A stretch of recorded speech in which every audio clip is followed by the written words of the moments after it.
Hola, muy buenos días a todos y bienvenidos al webinar del día de hoy. Mi nombre es Joel Escobar, soy director general de GeneTest y el día desde nuestra rama de GeneTest Academia hemos preparado un webinar introductorio para todos aquellos médicos y especialistas de la salud interesados en la medicina de precisión, en la farmacogenómica y en este caso en una aplicación práctica a la oncología y oncología de precisión. El equipo de biomedicina encargado por Giancarlo Muñoz, nuestro biólogo, hará una explicación de aplicación de medicina de precisión a través de pruebas genéticas. Veremos un caso práctico y veremos la aplicación de las mismas pruebas para la resolución y el tratamiento de un paciente. Esto es un webinar introductorio en el cual de forma general hablaremos de un caso real, respetando la privacidad del paciente y al mismo tiempo cómo el utilizar estas herramientas de medicina personalizada le permite al médico contar con más herramientas para tener un diagnóstico más certero y poder llegar al fin último, que es la salud de nuestros pacientes. A continuación, le cedo el micrófono a Giancarlo, quien nos estará acompañando con toda esta explicación. Y más adelante hablaremos de algunas generalidades acerca de las pruebas genéticas y acerca del papel de GeneTest como líder en la industria de medicina de precisión y acercamiento de herramientas genéticas a los médicos, clínicas, hospitales y laboratorios. Muy buen día y comenzamos. Hola, ¿qué tal? Muy buenos días a todos. Muchas gracias por la presentación, Joel.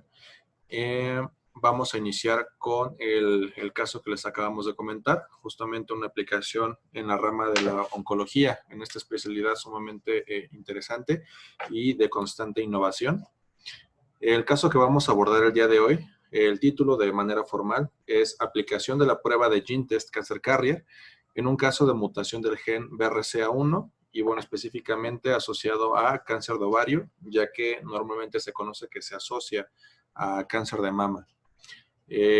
Primero voy a dar una introducción muy breve sobre estos genes BRCA, un dato interesante de dónde viene el nombre de este gen BRCA, viene de breast cancer, como lo verán aquí en la parte inferior, haciendo referencia a cáncer de mama. Fue la primera asociación que se hizo, pero a través del tiempo se ha encontrado que mutaciones en este gen se asocian a más tipos de cáncer, y esto se los mostraré en una tabla un poquito más adelante. Las ubicaciones cromosómicas de cada uno de estos genes, BRCA1 en el cromosoma 17, BRCA2 en el cromosoma número 13. Y sobre el papel de estos genes en general, es que son genes supresores de tumores, o sea que ayudan a prevenir que las células se dividan demasiado rápido. Y otra función que cumplen es reparar el daño del DNA, unas roturas, y estas roturas, como sabemos, se ocasionan por radiación solar u otras exposiciones ambientales. Por ejemplo, el poder fumar, se sabe que también ocasiona estos tipos de mutaciones. Esto si lo quieren ver por la parte epigenética. Un poquito de información sobre estos genes en Estados Unidos. Solamente el 12% de las mujeres presenta estos genes de forma normal, sus alelos salvajes. El 45% tiene mutación en BRCA2 y del 55 al 65% presentan una mutación en el gen BRCA1, que es el gen al que le vamos a dar más prioridad en este caso. Sobre la heredabilidad, sabemos que son enfermedades autosómicas dominantes, el cáncer. Entonces, para explicarlo de forma breve y gráfica, les presento esta imagen.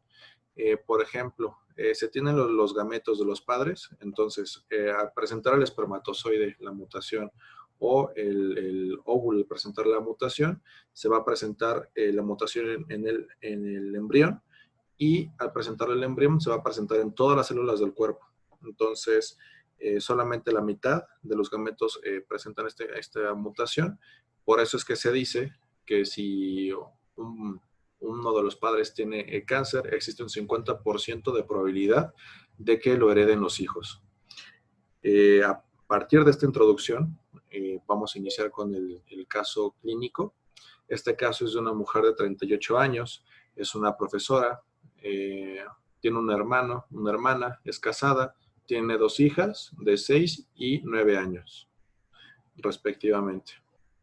Sobre sus antecedentes personales, ella presenta un cuadro de lesiones cutáneas de reciente aparición, una gestación espontánea a 32 años, autóxico, a términos sin complicaciones.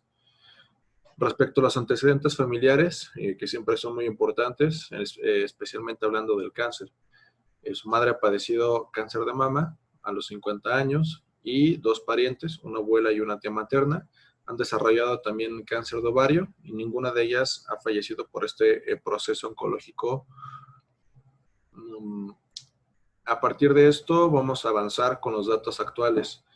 Se le realizó un examen físico, se evidenció un enrojecimiento en el dorso de ambas manos, lesiones púrpuras palpables entre cada uno de los dedos, en las muñecas, junto a un eritema. Un eritema básicamente es un enrojecimiento de la piel debido al aumento de la sangre en los vasos capilares.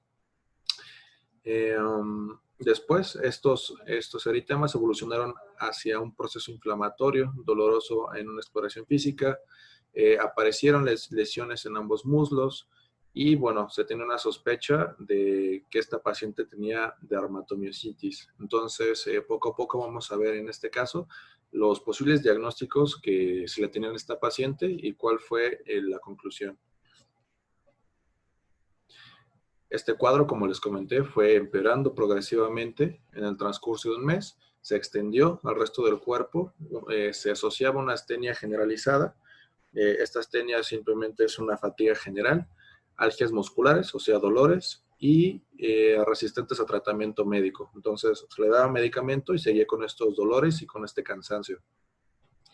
Después, bueno, a partir del anterior, y junto a la falta de respuesta de las terapias que se le daba con corticoides, que esto, como lo sabrán, es lo que se hace normalmente, se sospechó de un cuadro clínico que podría estar relacionado con una dermatomiositis de origen paraneoplásico, que esto puntualmente tiene que ver con sustancias proteicas que activan hormonas y, bueno, no está tan claro su origen.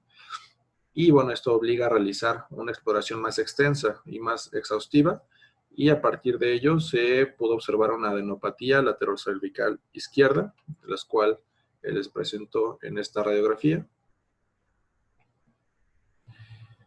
Y, bueno, posteriormente también se le hizo una ecografía ginecológica y en ella lo que se pudo ver es una tumoración retrouterina. También se le practicó una punción de aguja fina en un ganglio cervical, donde se hallaron hallazgos indicativos de metástasis de un carcinoma. Posterior a ello, se le realizó una cirugía de intervalo después de 5 ciclos de quimioterapia neoadyuvante. Y, bueno, esto dado la buena respuesta que ella estaba presentando. Después de esta operación que les comentamos, transcurrió sin complicaciones mayores, desarrollando la paciente posteriormente un linfedema de miembro. Bueno, esto es completamente normal después del proceso operatorio y, bueno, ya se le controló en una unidad de rehabilitación. De forma adicional, sobre las adenopatías que comentamos en el caso, estas adenopatías normalmente están asociadas a metástasis de algunos tumores. Entonces, es por ello que se hizo la exploración y el análisis de los ganglios linfáticos de algunos. Posterior a esto, debido al desarrollo tan precoz de esta paciente, que es menor de 40 años, vimos que tiene 38, de una neoplasia ovárica, y dados los antecedentes familiares de cáncer de mama y cáncer de ovario, puntualmente de su madre y de parientes cercanos, se decidió solicitar un estudio genético de los genes BRCA1 y BRCA2. Esto fue de entrada. Y, bueno, de forma adicional, la prueba de cáncer carrier analiza ambos genes junto con otros 28 genes en el mismo reporte, como lo veremos a continuación. Después de que se le hizo la toma de muestra a la paciente, que por si no lo saben es mediante saliva, ya que todavía algunos laboratorios solamente hacen este análisis mediante sangre. Después de unas semanas se le entrega su resultado y este fue el que ella vio puntualmente. Se muestra que en su reporte hubo una mutación del gen BRCA1, vimos que está asociado a cáncer de mama, cáncer de ovario, también en el mismo reporte.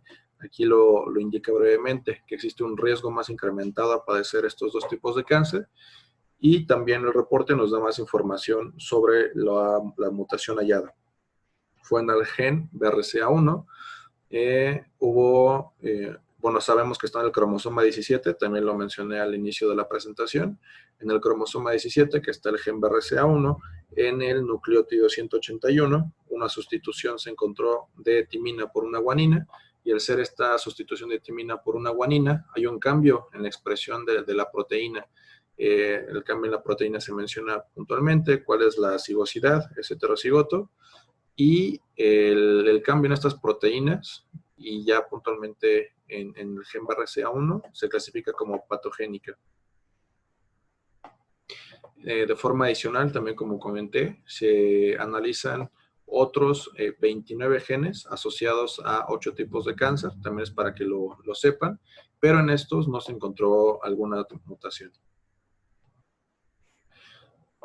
También más información que arroja el reporte es sobre los riesgos incrementados que existen al padecer esta mutación. Esto nos lo enseña en gráficas y por tipos de cáncer. Por ejemplo, tenemos el cáncer de mama, que justamente de ahí viene el nombre de este gen BRCA.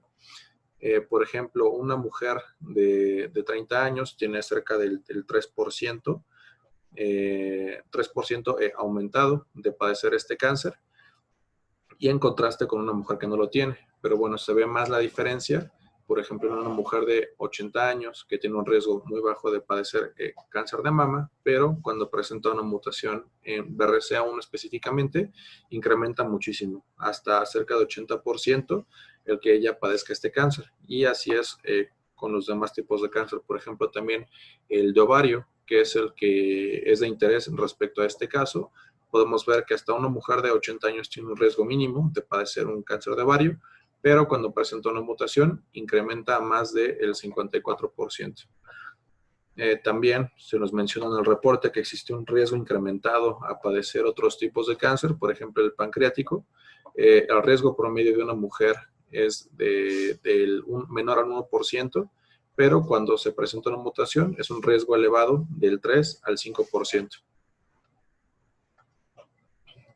También en los reportes se nos mencionan 3 razones para compartir los resultados con familiares. Y bueno, esto más que nada es para los usuarios finales, porque esto los profesionales de la salud, específicamente los oncólogos, lo tienen perfectamente presente. Pero bueno, también es para hacer un recordatorio, si no están tan familiarizados con este tipo de pruebas. Primero, una mutación puede ser heredada de padre a madre, pueden tener esta mutación, por eso es importante compartir esta información. La segunda razón por la que es importante, los hermanos tienen 50% de probabilidad de haber heredado esta mutación también. Y la tercera razón, cada uno de los hijos tiene 50% de probabilidad de heredar la misma mutación. Entonces es por eso siempre compartir esta información tan sensible, y bueno, en casos que sea positivo, como el caso que estamos abordando. También el reporte ofrece algunas recomendaciones sobre algunos chequeos o algunos análisis que hacer, dependiendo de la edad, y en el caso de haber salido con un resultado positivo, a los 18 años, a los 25 años, hacerse exámenes de mama cada 6 a 12 meses, de 30 a 75 años hacerse mamogramas constantemente cada año, y 75 años sobre si les salió positivo, realizarse constantemente también otros tipos de análisis para manejo del dolor. A partir de lo anterior, ¿cuál es la discusión respecto a este caso?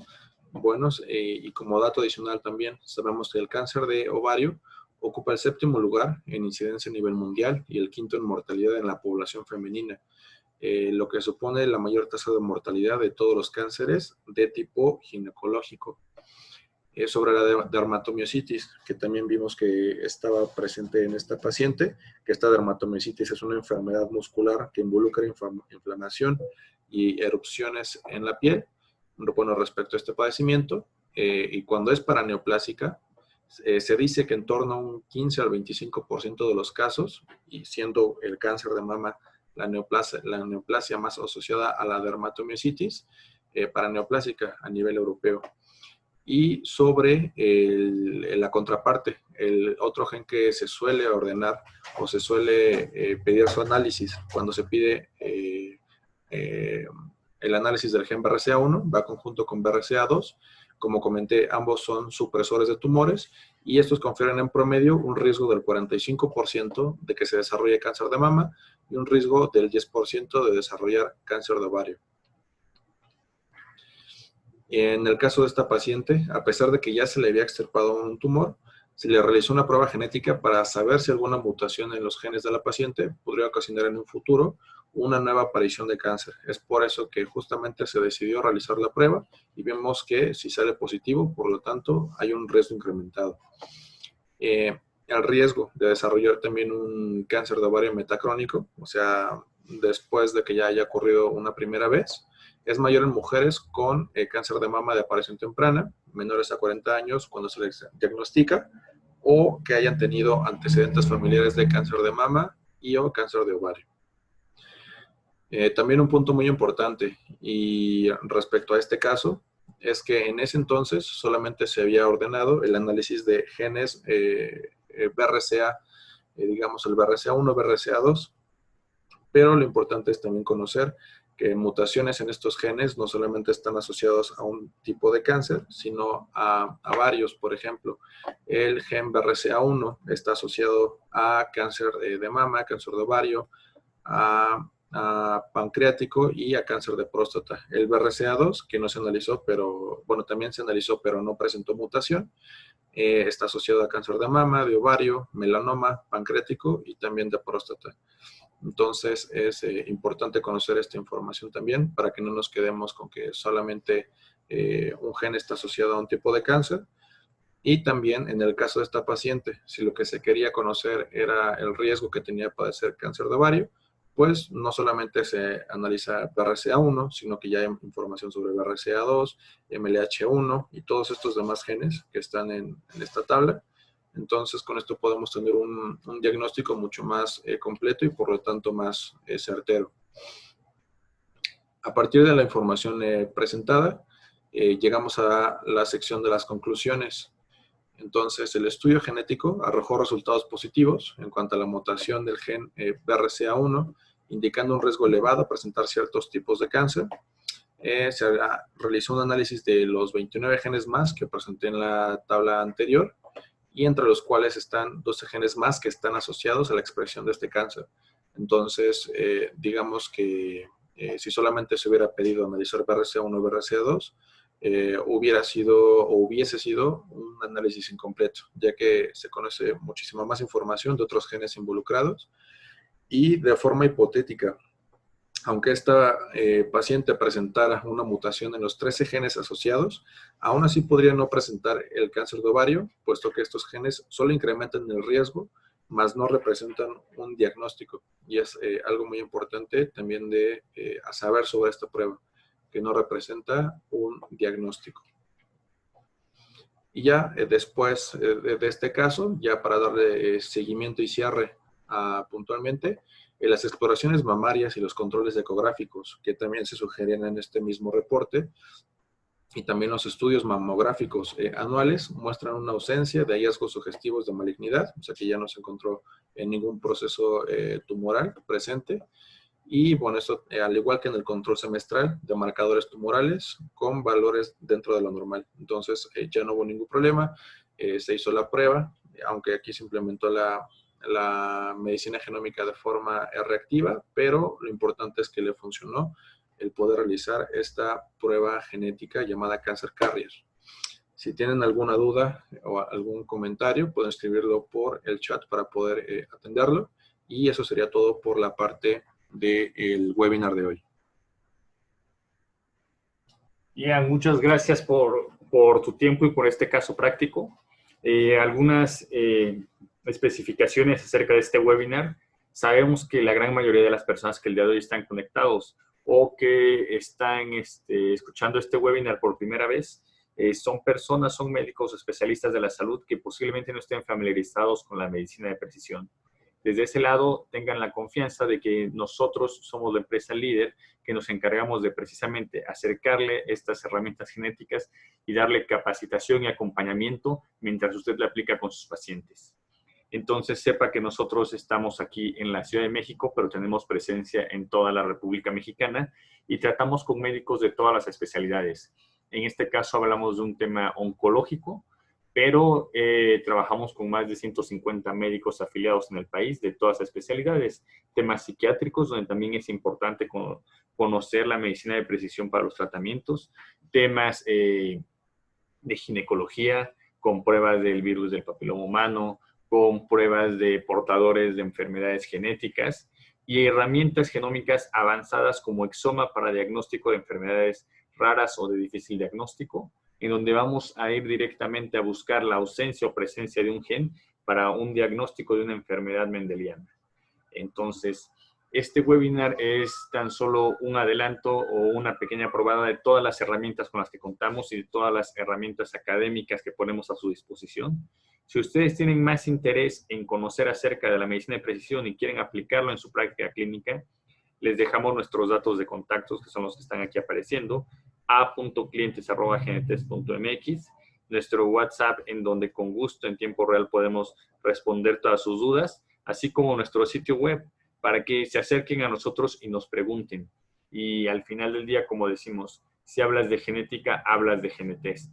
Estamos a sus órdenes y quedamos atentos a cualquier duda o comentario. Que tengan un excelente día.